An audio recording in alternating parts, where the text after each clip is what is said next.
Sebenarnya pengen belajar, tapi kadang kalian merasa kalau misalnya pada saat sudah melakukan pembelajaran atau sudah melakukan kegiatan belajar, kalian akan merasa bosan atau malas. Dan ujung-ujungnya kalian gak bakal belajar, kayak teman-teman semuanya.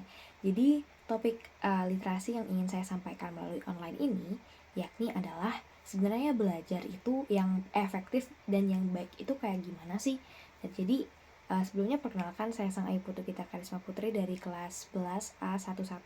Dan pada hari ini saya ingin menjelaskan dan men-share informasi yang sudah saya dapatkan dari saya membaca artikel dan saya membaca buku, dan juga saya menonton video beberapa tips-tips. Karena memang jujur saja kita semua pasti pernah yang namanya dilanda rasa kebosanan.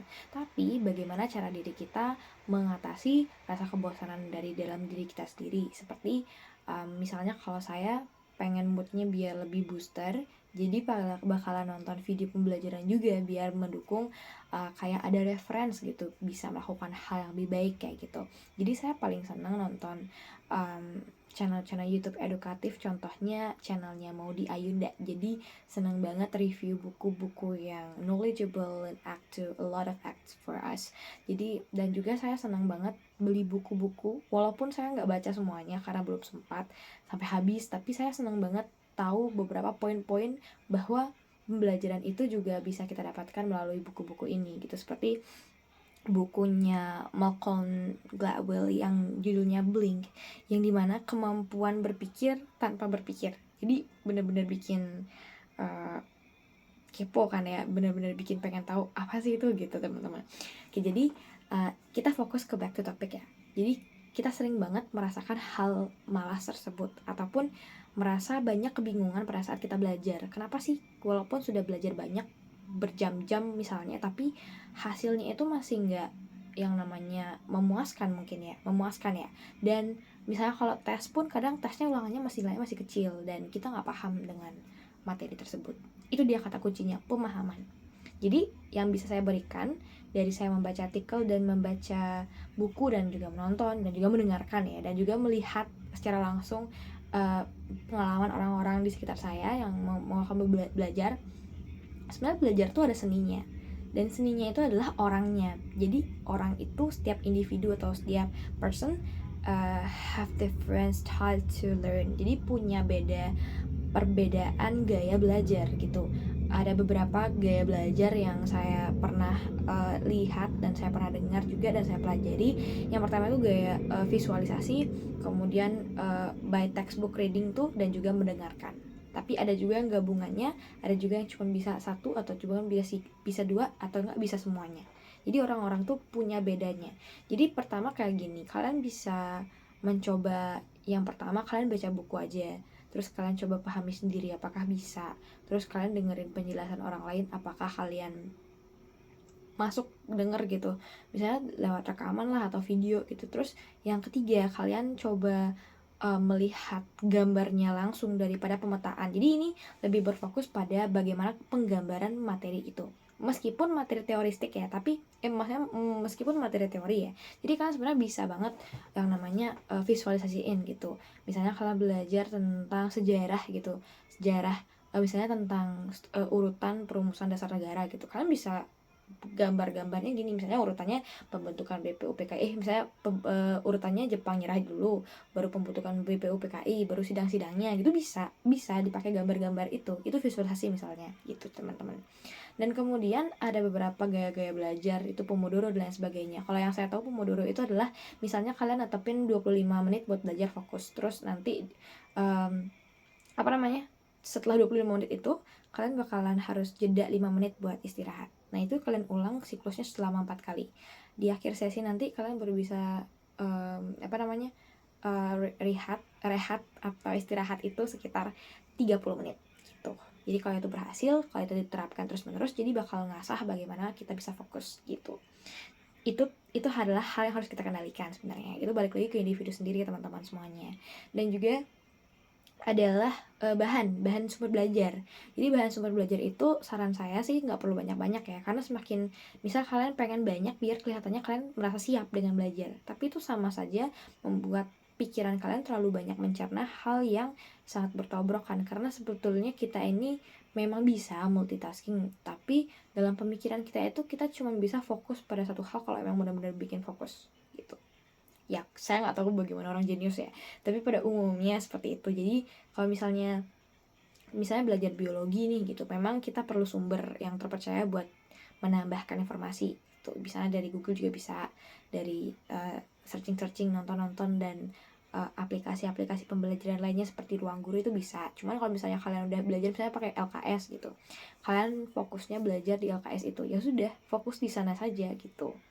Jadi gak semesti-mestinya kalian harus beli buku harganya 500.000 gitu, terus 1,5 juta, terus kalian harus punya, sebelum persiapan belajar itu kalian harus punya setidaknya 4 buku tebel-tebel gitu. Tidak perlu teman-teman semuanya ya. Bahkan dari pengalamanku sendiri, yang dimana ulanganku tuh ada baik ada buruknya juga ya. Malah di ulangan yang aku rasa aku tuh baik nilainya, bukan persiapanku nggak penuh, bukan. Maksudnya aku melakukan hal itu secara terstruktur dan terorganize dan tidak terlalu banyak memakan sumber belajar, dan yang dimana aku tuh nggak yang namanya terlalu terobsesi buat memenuhi kemauanku aja untuk memenuhi semua sumber belajar. Jadi ada bedanya kemauan dan kebiasaan kita kayak gitu teman-teman semuanya. Dan juga dari dari gaya pembelajaran itu sendiri, itu kalian bisa sesuaikan dari kalian mau belajarnya kayak gimana gitu, terus kalian mau waktunya kayak gimana, it's up to you guys sebenarnya. Nah tapi bedakan belajar efektif dan belajar yang lama gitu. Kalau belajar efektif itu nggak perlu kalian matok waktu 5 jam baru bisa gitu, nggak. Kadang belajar efektif itu cuma 30 menit tapi udah bisa loh gitu. Itu dah dia, karena kalau sudah menemukan enaknya kita belajar kayak gimana, jadi juga bisa efektif gitu teman-teman. Jadi belajar tuh ada seninya gitu. Kalian gak semesti-mestinya sembarang gitu. Emang terkesan ribet dan susah, padahal tinggal belajar aja, tinggal baca buku aja kayak gitu mungkin ya. Tapi kalau kalian pengen benar-benar menaati dan menekuni hal tersebut, ya maybe you can do better for yourself gitu. Jangan pernah berkecil hati juga ketika kalian agak kalah atau gagal dalam melakukan sesuatu yang benar-benar kalian usahain banget, karena there is no field experience that make you bad, nggak ada gitu. Better kalian kalah gitu atau gagal gitu karena nyoba, nggak yang kalian udah mati kutu duluan gitu, nggak. Jadi saran dari aku, semangat terus belajarnya, karena kita memang di fase-fase SMA apalagi ya teman-teman ya, kadang tugas banyak dan juga keputusan kita mengambil kerjaan yang a lot of things, banyak banget di satu sisi selain belajar, tugas atau enggak kerjaan organisasi dan sebagainya, atau lomba atau ekstra dan sebagainya, yang keputusan kita banyak itu ngambilnya. Itu kalian benar-benar harus pikirin dampak konsekuen dan kalian sanggup atau enggak gitu. Jangan ikut teman dan jangan mikir baru kalian nggak ikut ini kalian bakalan gimana gitu. Pokoknya apa yang bisa kalian gunakan untuk benefit diri kalian sendiri. Kalau itu merugikan kalian, mending nggak usah gitu, karena harus selektif gitu, kayak permeable ya gitu. Kalian semuanya kalian bisa menyeleksi apapun yang akan kalian eksekusi gitu, karena itu penting pada saat sekarang. Karena kalau kalian sudah SMA, jadi kalian selain berfokus pada pelajaran, dan kalian juga fokus pada masa depan kalian, karena tujuan SMA itu sudah di depan mata untuk berkecimpung dengan dunia perkuliahan atau dunia pekerja gitu, dan masuk dunia masyarakat lebih luas gitu. Jadi persiapan juga dan nikmati juga, jangan lupa. Karena ini tips yang terakhir, jangan lupa untuk istirahat, jangan lupa untuk liburan, dan jangan lupa untuk menyenangin diri sendiri, dan jangan lupa untuk self reward, karena itu sangat perlu. Kalau misalnya kita terlalu ngedrop dan ngepush diri kita sendiri untuk melakukan hal yang kita kejar tanpa adanya istirahat atau tanpa adanya break atau something yang bikin relaxing, itu bakalan bikin otak kita mumet banget. Dan ya I know that itu bisa bikin bahkan gagal juga di tengah jalan atau kalian nyerah gitu. Jadi better ada kasih jarak gitu, kayak sabar dan lakukan secara konsisten gitu, dan tumbuhkan rasa komitmen yang baik gitu. Dan kalaupun misalnya ada masa breakdownnya, tetap lakukan dengan baik dan jalani aja dan rasakan hal-hal berat yang kalian rasakan selama melakukan perjalanan untuk mencapai proses sesuatu, karena itu penting gitu. Jadi saya rasa itu saja yang bisa saya sampaikan pada literasi pada saat ini. Saya mohon maaf bila ada salah kata.